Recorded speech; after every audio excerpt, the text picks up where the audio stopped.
Hi friends, ఈరోజు లంచ్లోకి tomato egg పులుసు అయితే ప్రిపేర్ చేస్తున్నాను. నేను ఆల్రెడీ మార్నింగ్ దోసకాయ కర్రీ అయితే ప్రిపేర్ చేశాను. కానీ పాప నాకు ఈరోజు దోసకాయ కర్రీ వద్దు, టమాటా ఎగ్ పులుసు అయితే ప్రిపేర్ చేయని చెప్పేసి అడిగిందండి. అందుకని ఈరోజైతే టమాటా ఎగ్ పులుసు అయితే ప్రిపేర్ చేస్తున్నాను. లాస్ట్ టైం టమాటాలు తెచ్చినప్పుడు పాపం అడిగిందండి. నేను ఆ రోజు ఇంకా టమాటా పప్పు చేసేసాను.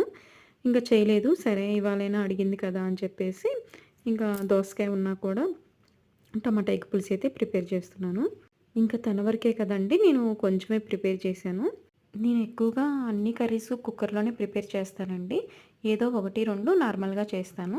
ఎందుకంటే మార్నింగ్ లంచ్ బాక్సులు ఉంటాయి కదండి, హడావుడిగా ఉంటుంది. ఇదైతే నాకు ఫ్రీగా వెంటనే అయిపోయిద్దని చెప్పేసి నేను ఎక్కువగా కుక్కర్నే ప్రిఫర్ చేస్తాను.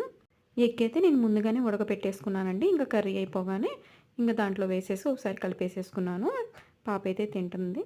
ఈ రోజైనా చేసావు, నేను దోసకాయ కూర తినకుండా తప్పించుకున్నానని